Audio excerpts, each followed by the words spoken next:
Sejam todos muito bem-vindos. Meu nome é Thiago Trois e hoje apresento o programa Advocacia para Todos. O programa Advocacia para Todos é realizado numa parceria entre a TV Cidade e a OAB Subseção de Farroupilha. Vocês podem acompanhar o programa no canal do YouTube, do Facebook e no aplicativo da TV Cidade. Também o programa está disponível no canal 14 da NET. O programa tem como objetivo trazer assuntos de relevância e importância e de forma fácil para a sociedade. Hoje, então, buscando esse princípio do programa, nós vamos falar sobre os tipos de recolhimento previdenciário. Para falar sobre o tema, a nossa convidada especial para hoje é a doutora Elusa Calera da Silva, que é sócia do escritório Calera e Rec Advogados, especialista em direito previdenciário, presidente da Comissão de Seguridade Social da OAB Subseção de Farroupilha. Desde já, doutora Elusa, é um prazer recebê-la, agradeço pela disponibilidade do seu tempo e seja muito bem-vinda. Olá a todos, obrigada, doutor Thiago, pelo convite para falar sobre esse tema, apesar de não ser um tema novo, né? É um tema que gera muitas dúvidas, vira e mexe, a gente recebe lá no escritório dúvidas sobre isso, e isso também pode ser um motivo de indeferimento de benefício, né? Se o recolhimento não for feito da forma correta, a pessoa pode não ser assistida pela Previdência, né? Não está assegurada, como a gente diz. Certo. Bom, doutora Elusa, assim, referindo especificamente ao nosso tema, né, que são os tipos de recolhimento previdenciário, a gente sabe que existem diversas formas de recolher para a Previdência, né? É um sistema todo previdenciário muito complexo, com diversas normas, enfim, que fica complicado do contribuinte saber, estou fazendo certo, estou fazendo errado, se eu sou dessa forma, eu recolho assim, recolho assado, eu recolho tal percentual. Então são diversas questões que eu acho que são importantes a gente trazer aqui. A primeira situação, eu acho que começamos por aí, eu sou obrigado a recolher? Todo mundo que recebe renda é obrigado a recolher? Não é? Precisa recolher? Não precisa recolher para o INSS? O que a senhora pode nos dizer sobre isso? Bom, Thiago, todo mundo que exerce uma atividade remunerada, que presta um serviço, que recebe por aquele trabalho, ela é obrigada a fazer o recolhimento. Por lei, a gente chama que ele é o sistema, né? Não, o sistema chama como segurado obrigatório. Então, caso, vou dar um exemplo, nós advogados, né? Ou qualquer autônomo. Prestei um serviço, quando eu recebi por essa prestação de serviço, se eu não fizer o recolhimento, a Receita Federal pode vir a me cobrar. Certo. Tá, então, todas as pessoas que realizam então algum trabalho que recebem deveriam fazer o recolhimento sobre esses valores, né? Exatamente. E dessas pessoas obrigadas, né? Quem é que pode? Quais são as modalidades ali dos recolhimentos previdenciários? Então, como eu estava falando, todas as pessoas que prestam serviço, elas são segurados obrigatórios. Então, a gente tem os empregados com carteira assinada, né? Aí o recolhimento é feito direto na folha de pagamento. O empregador recolhe a alíquota do empregado, retém, né? Soma-se com a alíquota do empregador e ele paga a guia ele mesmo. Então, para o empregado, esse recolhimento é uma coisa automática mensal. E a base do cálculo da contribuição é sempre o salário que ele recebeu, né? Então, esse aí até é o que menos se preocupa com o recolhimento em si, né? Em pagar a guia e tudo mais, fazer todo esse movimento. A gente já tem os autônomos, né? O contribuinte individual, que aí esse sim, ele tem que ele fazer o recolhimento, né? Aí então ele tem que emitir a guia ou ir comprar os carnezinhos que a gente chama, né? E fazer a contribuição. E a contribuição dele, ele tem que fazer sempre até o dia 15 desculpa, sempre até o dia 15. E é sempre referente ao mês anterior. Por exemplo, vou fazer o meu recolhimento agora no mês 9, eu estou pagando a competência do mês 8. Né? A gente tem o MEI, o microempreendedor individual, que aí então ele paga aquela guia única, que 5% daquela guia que ele paga vai para a Previdência, o resto são outros impostos, né? Aí a gente tem, não, de contribuinte obrigatório são esses, que são os autônomos, o MEI, e os empregados. Essas são as formas, enfim, dos recolhimentos. Isso. E todos esses, o recolhimento já explicou parte, né? Mas todos esses recolhimento é realizado da mesma forma, cada um tem a sua forma específica. O MEI, ele tem aquela guia ADAS, que aí então ele faz, ele limite para o ano inteiro, né? E aí aquela guia já tem dentro dela os 5% para a Previdência. O contribuinte individual, ele pode entrar no site e gerar uma guia mensalmente com código de barras, né? Ou ele pode comprar o carnezinho. A diferença é que o carnezinho ele não vem com código de barras, né? Então ele tem que ir até a lotérica, se deslocar até a lotérica e fazer esse recolhimento. Quem é sócio de empresa que recebe pro Labore, o próprio escritório de contabilidade gera a guia, né, do INSS. Sim. Normalmente eles geram uma guia de código de barras que também facilita. Certo. Provavelmente a empresa que fica responsável também pelo recolhimento, né, do sócio. Do sócio. Isso, sócio que recebe pro Labore, porque a gente tem os sócios que não recebem, né, então esses aí tem que fazer contribuição à parte. Certo. Com relação ao MEI, né, que é uma situação relativamente nova que a gente tem no país, né, no ordenamento jurídico, tu me referiu que são 5% dessa guia, né, que é recolhido para esse fim, né, de aposentadoria. Esse valor, ele tem direito, o MEI tem direito a todos os benefícios? Tem alguma restrição nos benefícios do MEI?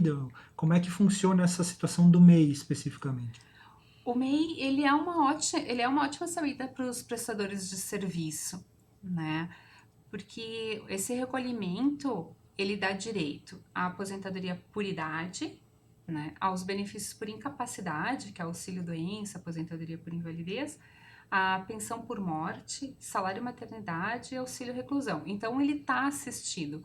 Caso aconteça um acidente, né, de qualquer natureza, pode ser até um exemplo que eu dou corriqueiro, tipo, tá caminhando na rua, tropeça, pode quebrar a perna, né, o braço, enfim, é uma coisa que pode acontecer.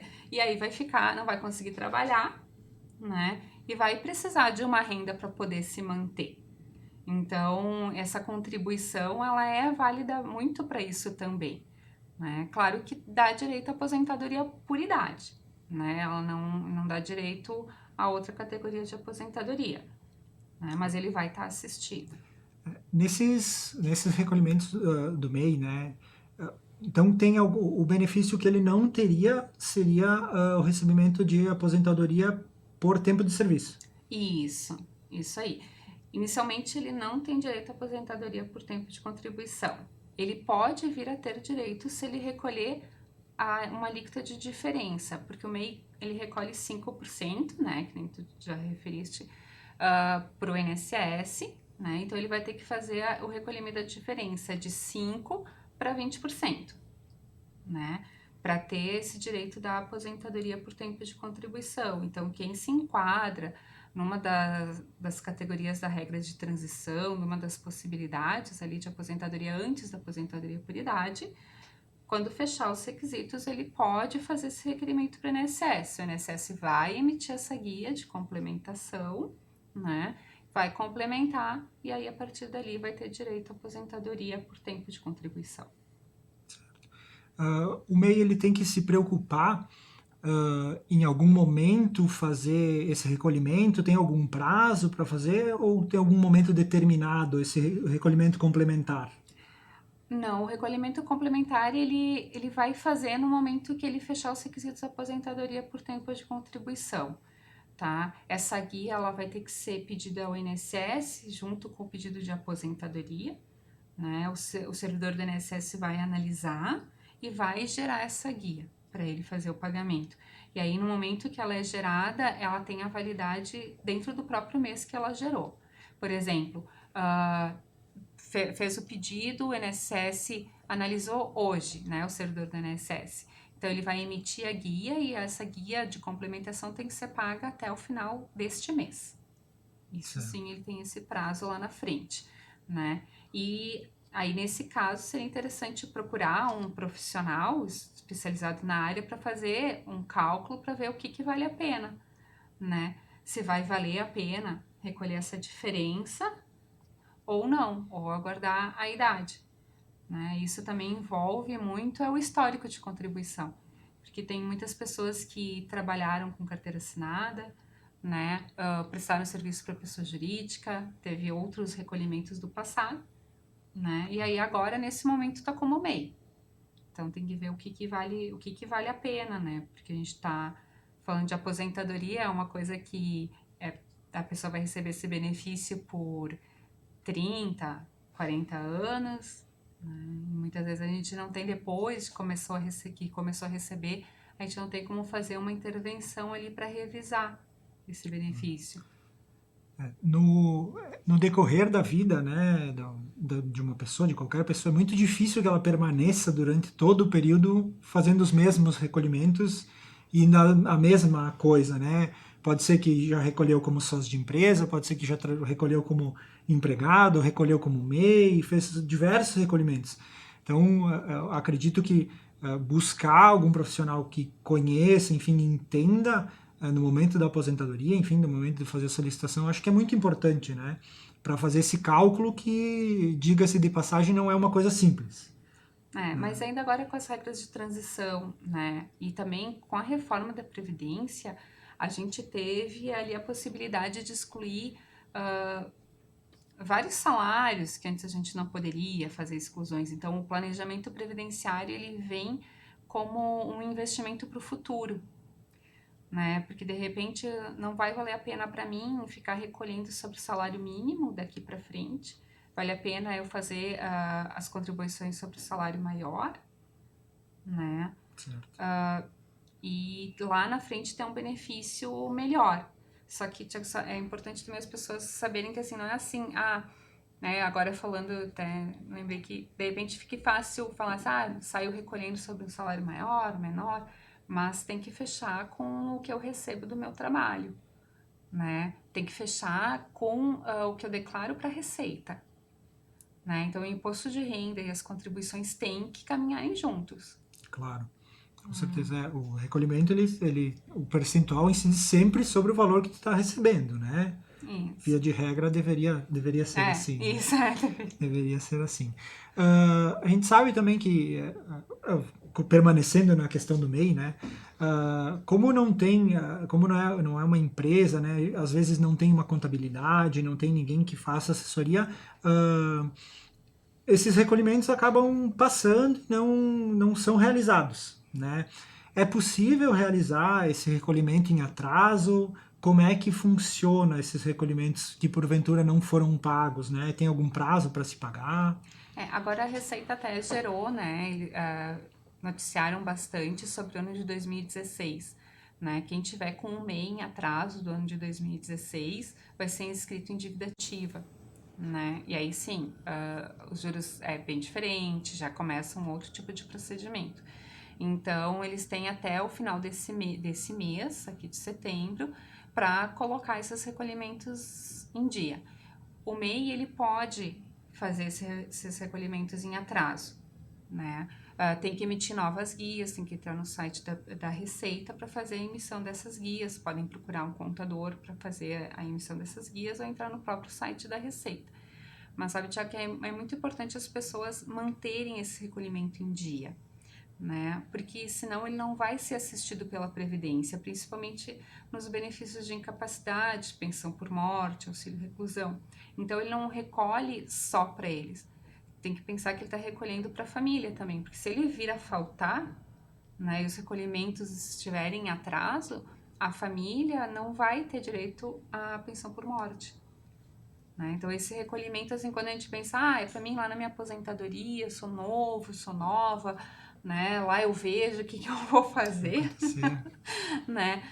Não é bem assim. né? A gente tem que pensar também que o nosso sustento não só, o nosso trabalho não só nos sustenta, mas sustenta o nosso núcleo, né? Familiar também. Com certeza. A previdência, né, ela também a gente não pode pensar nela só como o nosso salário, né, de aposentado. Assim como podem acontecer com qualquer um, acidentes, enfim, situações que vão nos impossibilitar de trabalhar, de ter a remuneração, que aí vão ser assistidos pela previdência. Saindo um pouco do MEI, indo para a situação dos autônomos, enfim, facultativos, o percentual de recolhimento dos autônomos e facultativos, ele é sempre o mesmo? Existe alguma opção de recolhimento diferente ou é sempre o mesmo percentual? Não, a gente tem duas alíquotas, né? De 20% e de 11%, tanto para os contribuintes individuais como os facultativos. A diferença a pessoa ela recolhe pelo código de facultativa quando ela não estiver exercendo uma atividade remunerada, mas quiser se manter, né, assistida pela Previdência. Então, por exemplo, estudantes, desempregados, eles podem recolher para a Previdência também, só eles vão recolher pelo código do facultativo, né? E aí a escolha entre 20% e 11% envolve, no caso do contribuinte individual, quanto ele recebe mensal, né? Porque ele só pode escolher a alíquota de 11% se ele recebe um salário mínimo, né? Se ele recebe mais, a alíquota é de 20%. O facultativo, como ele declarando, né, essa contribuição, porque ele está optando por fazer isso, ele não é obrigado por lei a contribuir, ele pode fazer essa escolha ele mesmo, né? Só ele tem que estar ciente assim, se ele recolher tanto o contribuinte individual como o facultativo, se ele recolher pela alíquota de 11%, a aposentadoria é por idade e não por tempo de contribuição. Certo. E então as consequências do recolhimento do percentual de 11% é que a aposentadoria só vai poder ser por idade. Isso, aquele tempo que ele tiver contribuído sobre 11%, aquele tempo ele vai contar só na modalidade da aposentadoria por idade. E outra consequência é o salário de aposentadoria, ou o salário de benefício no caso de um auxílio-doença, né? Então aí a gente volta para aquele caso que a gente falou lá do MEI, da importância de fazer um cálculo, de fazer um estudo antes de sair optando pela alíquota. Porque talvez esse poupar, que nem assim, 20% sobre o salário mínimo hoje dá R$220, né? 11% dá 121. Então, eu posso pensar que mensalmente eu vou estar poupando, né? Mas, lá no futuro, esse poupar pode ser um poupar, vamos dizer, uma economia um pouco burra, assim, né? Por dizer. Porque o salário de benefício vai baixar. Certo. E existe alguma maneira do contribuinte que fez o recolhimento no percentual de 11%, né, que ele pode fazer a complementação, fazer em algum momento futuro compensar esse valor de 11% e pagar, recolher sobre 20%? Ou não existe essa possibilidade? Sim, existe. É a mesma situação ali do meio da complementação, né? Só que a diferença é que em vez de ele fazer a complementação de 5 para 20, ele vai estar fazendo uma complementação de 11 para 20. Certo. Né? Mas vai limitar o salário mínimo. Né? Porque se eu optei por recolher 11%, eu vou estar optando por recolher 11% sobre o salário mínimo. Isso eu não tenho, a gente não tem como mudar, não dá para fazer um recolhimento 11% sobre o teto da Previdência, não, né? não. Senão seria uma... seria muito fácil. Um sonho. Não, o sistema não ia rodar, não ia girar, né? Não tinha. O percentual, a informação do valor recebido da base de cálculo, ela não muda, né? Não o que muda pode fazer a alteração. E aí tu pode se aposentar antes, né? Então, por exemplo, de repente a pessoa fecha as regras de transição nos 54 anos de idade, e se for um homem não precisa esperar até os 65. Certo. Né? Então, tem essa né? Pode ser vantajoso. E no caso de contribuições a maior ou a menor do que o valor que deveria ter sido recolhido. Existe alguma forma de regularizar? Como é que pode ser feito isso? Sim, a gente sempre tem que ter o mínimo é o salário mínimo e o máximo é o teto da Previdência, que hoje está em 6.477 com 57, se não me engano, ou acho que é isso. Não pode ir além desse valor. Se por um acaso houve esse recolhimento a mais, a pessoa ela tem 5 anos para requerer junto à Receita Federal a devolução desse valor. Isso acontece muito com empregados que têm mais de um registro na carteira, ou com quem presta serviço para várias empresas, né? Com valores já fixos, assim, né? Então, quem tem mais de um trabalho, que o empregador que faz o recolhimento, que a empresa que faz o recolhimento, essa pessoa sempre tem que avisar para os empregadores qual que está sendo a remuneração dos outros, tá? Ou escolher um deles, né? E dizer, olha, nesse aqui eu recebo, por exemplo, 4.000, no outro eu recebo 3. Então, um deles eu vou dizer para manter um recolhimento menor, né? Eu somo essas duas contribuições das 7. Então, ele tem que ficar até o teto. Se por um acaso verificou que ultrapassou esse recolhimento, pode fazer esse pedido junto à Receita. Só tem esse prazo de 5 anos.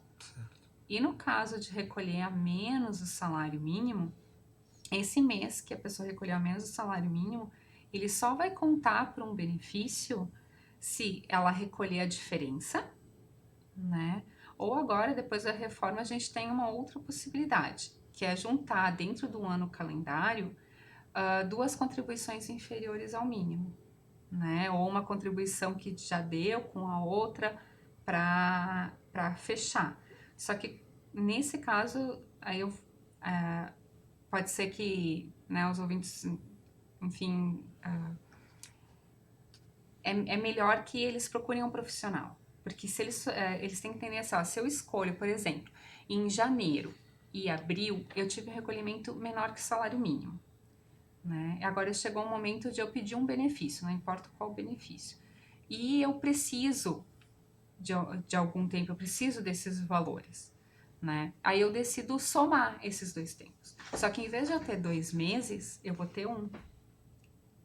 E isso vai ser para sempre. Então, por exemplo, eu vou lá e peço um benefício por incapacidade. E digo para o INSS que sim, ele pode somar essas duas contribuições abaixo do mínimo e gerar uma acima do mínimo, né? Para ter o meu benefício. Só que aí, quando eu fizer isso, eu vou estar diminuindo um mês do meu histórico de contribuição. Tá, E perdendo lá um para mês. isso, e isso vai refletir lá na aposentadoria. Depois eu não posso lá na aposentadoria dizer assim, ah, não, INSS, volto atrás. Eu quero que tu divida esses 2 meses e eu quero recolher a diferença. Porque, que nem agora o exemplo é de 2 meses, mas eu posso estar falando de Um período 5, grande, de né? 8, exatamente, né?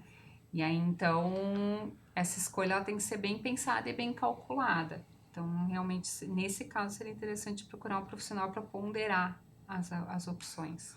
Acredito que conseguimos esclarecer alguns pontos, né, algumas situações desse ramo tão complexo, né, que é o direito previdenciário. E eu gostaria de lhe fazer uma última pergunta. Muitas vezes as pessoas pensam que a previdência social é como uma previdência privada, né? Que é simplesmente o valor que eu vou ter lá no futuro de aposentadoria. Mas a gente sabe que é muito mais do que isso, né? Então, o que você poderia dizer com relação a essa situação e com relação a quais são os benefícios, né, de contribuir para a previdência? Isso é uma boa pergunta. Com a história da reforma, muitas pessoas acabaram pensando na previdência privada, né? Alguns que nunca pensaram nessa possibilidade. Mas uma que tu tem o segurado obrigatório que tem que fazer o recolhimento para a previdência. E outra que a previdência privada, ela não te assegura de um auxílio-doença, né? É muito difícil a gente ter uma pólice envolvendo o auxílio-doença, e quando temos essa pólice, o valor é muito maior do que se tu contribuísse para a previdência, né? A gente tem ali o auxílio reclusão, também, né? A gente nunca sabe o que vai acontecer, né? E quando a gente recolhe para a Previdência, a gente está recolhendo para a sociedade também, né? Porque quando uma pessoa falta na família, é a família que vai sofrer com isso e a sociedade no geral, porque vai faltar aquela renda ali, né? Quem está com benefício por incapacidade também. E quando eu contribuo para a Previdência, eu contribuo também para o bolo, né? Para quem está recebendo aposentadoria e para quem vai receber aposentadoria ou qualquer outro tipo de benefício, né? Então a Previdência ela tem essa questão social bem grande, né? Tanto que a comissão especial da OAB é a Comissão Especial de Seguridade Social, né? Ela não é de previdência em si. A gente tem ali como histórico, né? Muito forte essa questão social na previdência, né? E o princípio da solidariedade. Então, a contribuição para a previdência é uma contribuição muito importante. E que nem a gente falou antes do auxílio inclusão, pensão por morte, né, auxílio doença, eu não estou contribuindo só para mim. Eu estou contribuindo para minha família, caso eu venha a faltar, né? Ou até mesmo caso eu tenha um acidente e precise de tratamento, né? Um auxílio doença. Então, eu estou recolhendo para mim, para minha família e para a sociedade. Fizemos parte de...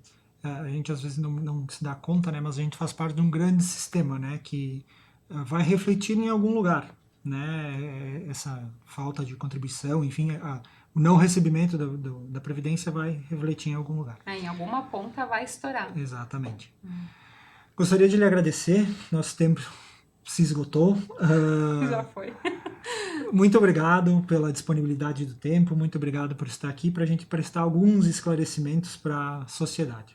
Eu que agradeço, espero ter esclarecido algumas dúvidas, né? Que nem eu falei, é um tema, contribuição para a Previdência é uma coisa mais antiga, não é recente, não é novidade, mas sempre está gerando muitas dúvidas. Então, espero ter esclarecido, né? Trazido algum esclarecimento para quem está nos assistindo. E agradeço, Thiago, agradeço ao OAB pelo espaço. Muito obrigado a todos, muito obrigado pela atenção, aguardo vocês no próximo programa.